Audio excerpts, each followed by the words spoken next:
Sunday special இன்னைக்கு என்ன லஞ்சுமா? இன்னைக்கு சண்டே ஸ்பெஷல் வந்து சிம்பிளா தான் சாதம் ரசம் வச்சு காடை கிரேவி செஞ்சுக்கலாம். இப்போ அம்மா காடை கிரேவிக்கு தான் எல்லாமே ரெடி பண்ணிட்டு இருக்கேன். சீக்கிரமா செஞ்சுட்டு லஞ்சு சாப்பிடலாம்.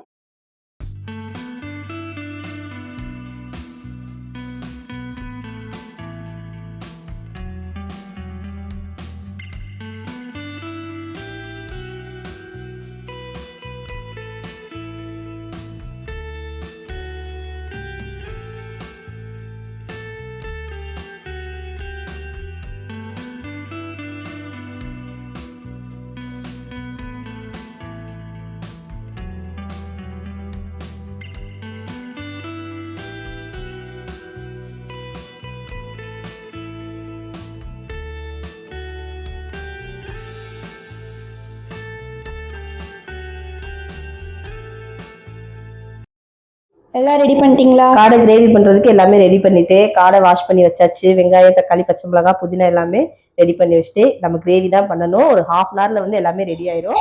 இப்போ காடை கிரேவி செய்யறதுக்கு மண்சட்டி வந்து சூடாட்டும். அதுக்குள்ள பிரியாணி ஸ்பீசஸ்லாம் எடுத்து வச்சிடலாம். அதான் நான் எடுத்துட்டு இருக்கேன்.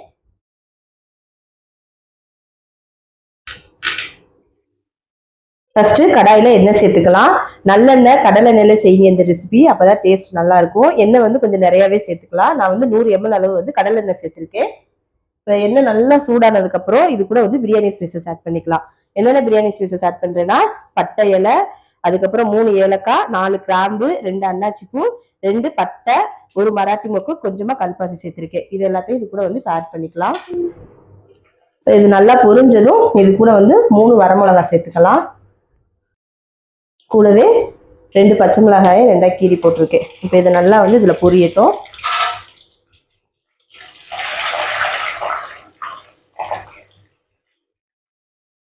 இது கூட 4 பெரிய வெங்காயத்தை நீட்ட வாக்குல கட் பண்ணி சேர்த்திருக்கேன்.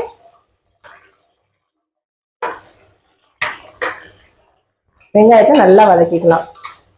வெங்காயம் வந்து நல்லா சுருள வதங்கணும், அதனால நல்லா வதக்கிக்கலாம். இன்னைக்கு கிரேவி பண்றதுக்கு நான் வந்து 7 காடை வாங்கியிருக்கேன். 7 காடையோட வெயிட் கிளீன்லாம் பண்ணதுக்கு அப்புறம் பார்த்தோன்னா 3/4 கிலோ அளவு தான் இருக்கும். இப்போ 3/4 கிலோ அளவு காடைக்கு வந்து நம்ம போடுற வெங்காயம் தக்காளி வந்து ஒரு ½ கிலோ அளவாவது இருக்கணும். அப்பதான் வந்து கிரேவி வந்து நல்லா திக்கான கன்சிஸ்டன்சில கிடைக்கும். அதனால நான் 4 பெரிய வெங்காயம், 5 வந்து தக்காளி பழம் எடுத்திருக்கேன். நல்லா மீடியம் சைஸ் தக்காளி பழம் 5 எடுத்திருக்கேன். பெருசா இருந்தா நீங்க 4 மட்டும் எடுத்துக்கோங்க. பாருங்க, வெங்காயம் இந்த மாதிரி நல்லா வதங்கணும். இது கூடவே இப்ப நம்ம வந்து இஞ்சி பூண்டு பேஸ்ட் சேர்த்து வதக்கிக்கலாம். 2 டேபிள் ஸ்பூன் இஞ்சி பூண்டு பேஸ்ட் வந்து சேர்க்கிறேன். இந்த இஞ்சி பூண்டு பேஸ்டோட பச்சை வாசம் போற அளவுக்கு வெங்காயத்தோட சேர்த்து வதக்கிக்கலாம். இது கூட நான் 4 தக்காளி பழம் எடுத்திருக்கேன். பெரிய சைஸ் தக்காளி பழம்னால 4 எடுத்திருக்கேன். சின்னதா இருந்ததுன்னா 5 சேர்த்துக்கோங்க. இந்த தக்காளி பழத்தை இது கூட சேர்த்துக்கலாம். கூடவே தேவையான அளவு உப்பு சேர்த்துக்கலாம்.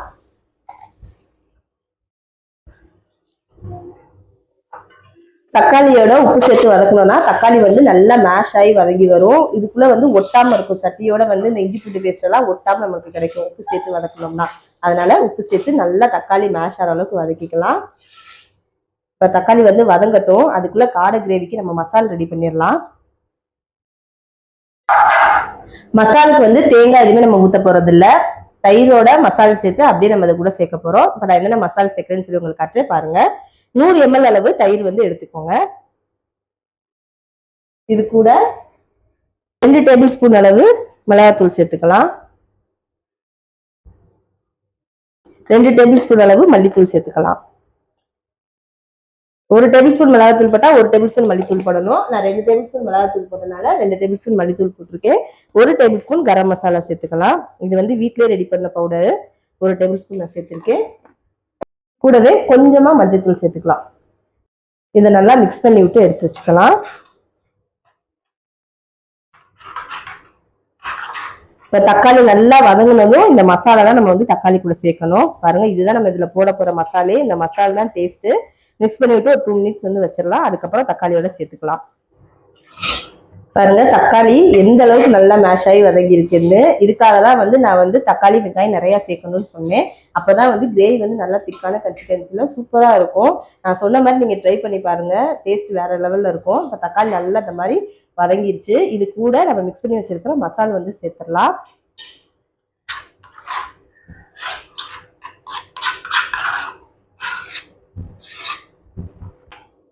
கொஞ்சமா தண்ணி சேர்த்து அதையும் இது கூட வந்து சேர்த்துக்கிறேன்.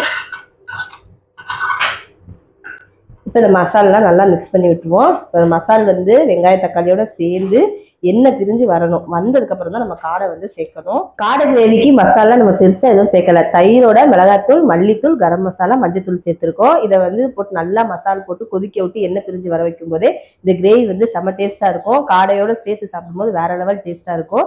இப்போ இதில் இருக்கிற எண்ணெய்லாம் பிரிஞ்சு வந்துருச்சு. இது கூட வாஷ் பண்ணி வச்சிருக்கிற காடையை நான் சேர்க்க போகிறேன்.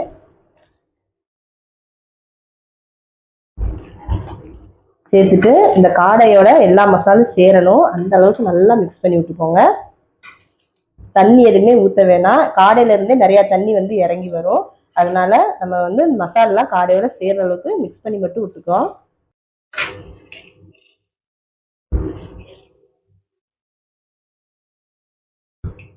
இப்போ வந்து நல்லா மிக்ஸ் பண்ணி விட்டாச்சு. காடையோட மசாலெல்லாம் சேர்ந்துருச்சு. மீடியம் ஃப்ளேம்ல வச்சுட்டு மூடி போட்டு ஒரு 5 மினிட்ஸ் வந்து விட்டுருவோம். காடையில இருக்க தண்ணிலாம் இறங்கி வரும்.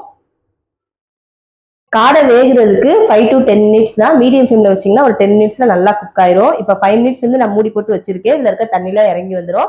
திரும்ப ஒரு 5 மினிட்ஸ் வேக விட்டோம் அப்படின்னா காடை வந்து நல்லாவே குக் ஆயிரும். கிரேவி ரெடி ஆயிரும். இப்போ ஒரு 5 மினிட்ஸ் இப்படியே மூடி போட்டு இருக்கட்டும். இதில் இருக்க தண்ணிலாம் இறங்கி வந்துடும். அதுக்கப்புறம் நான் உங்களுக்கு ஓப்பன் பண்ணி காட்டுறேன். இப்போ ஓப்பன் பண்ணி பார்க்கலாம்.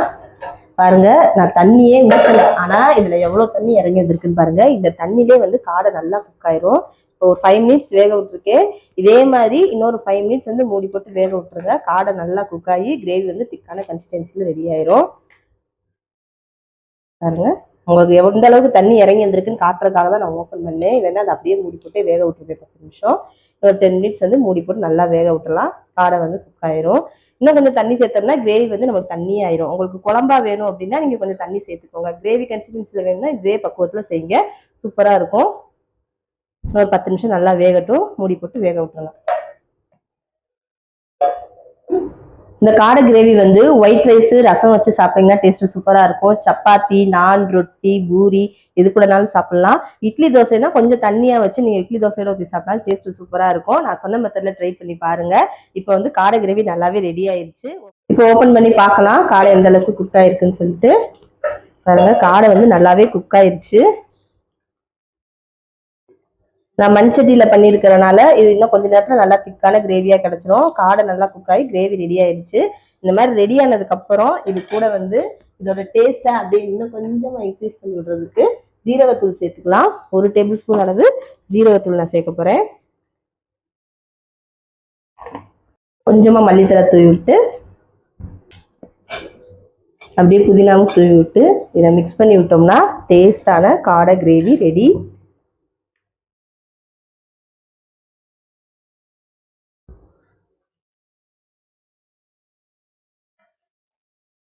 அவ்வளோதாங்க.